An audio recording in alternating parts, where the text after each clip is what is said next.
Hello guys and welcome back to my channel. Today I'm going to check the Betafpv 95x, a whoop-style micro quadcopter which features the new Caddx Vista digital transmission system. In this video I'm going to quickly go over its features and specs, show you how to set it up, and then head outdoors and test it out. In terms of specs, the Beta95x is using Betafpv branded 1106 4500 kV motors which can handle up to 4 S-LiPo batteries. It is bundled with Gemfan 2540 tri-bladed propellers, and inside its box, along with some extra spacers and screws, you can also find another set of propellers. On the center of the quadcopter, you can find a 4-in-1 16A BLL32 ESC, which is connected to an F4 flight controller, which came pre-flashed with Betaflight 3.5.7.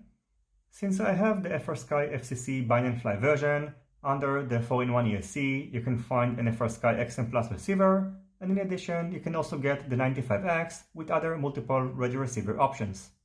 The 95X is using an XT30 battery connector with a pre-soldered 25 volts, 220 microfarad capacitor, and the battery is going to be mounted on the bottom of the quadcopter and secured using this included and pre-inserted battery Velcro strap. Under this pretty robust canopy, which was originally designed to accommodate the Caddx Vista HD/FPV camera, you can find the Vista video transmission unit. The Rush FPV cherry antenna is properly secured on the back of the canopy, and since the lens of the camera unit is not protected at all, along with the 95X you're getting this 3D printed TPU part, which might help to protect it in some very mild crashes. On the bottom of the 95X you can find a 2.5mm thick unibody bottom carbon fiber plate. The width of each arm is 5mm. Even though it's named 95X, the wheelbase of the frame is 99mm. The distance between the back motors and the front ones, and also between the right motors and the left ones, is 69mm, so as expected, the 95X features a true X frame. In terms of weight, without a battery, the Betafpv 95X weighs 110 grams, and after adding a GNB 450mAh 4S LHV battery, which is the one that I recommend to use with the 95X, it brings us to a total weight of 163.1 grams. In order to configure the Betafpv 95X, you will need to connect its flight controller to your computer using the micro USB port, which is located on the bottom of the quadcopter. As I mentioned before, by default the flight controller came pre-flashed with Betaflight 3.5.7, but since I think that the flight wasn't very smooth and I noticed some jello in the flight footage, even though I soft mounted the canopy, I decided to try EmuFlight, which is very similar to Betaflight.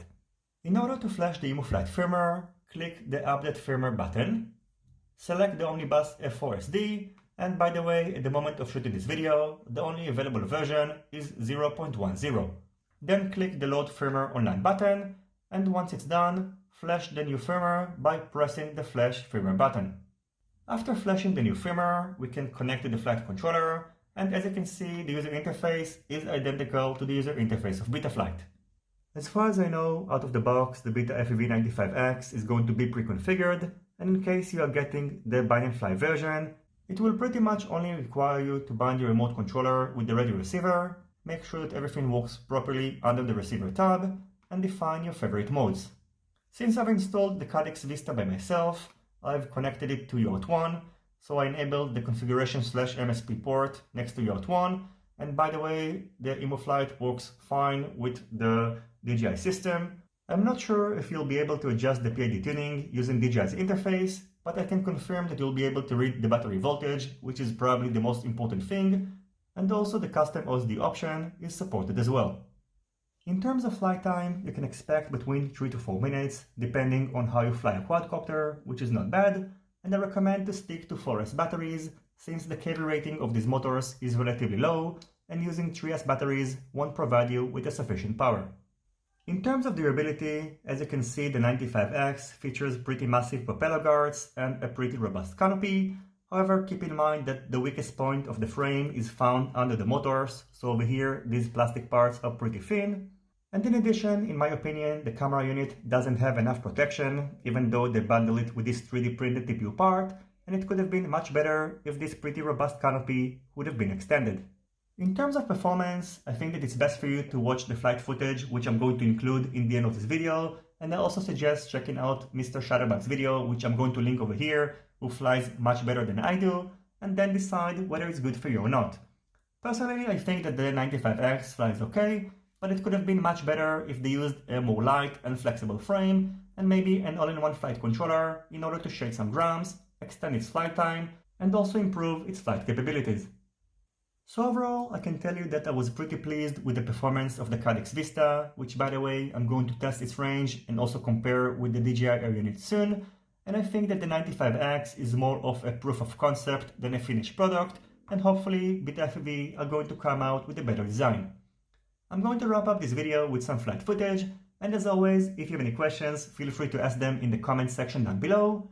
Don't forget to leave a thumbs up if you like this video, and consider subscribing to my channel and hitting the notifications bell if you're not already subscribed. See you in my next videos, and goodbye.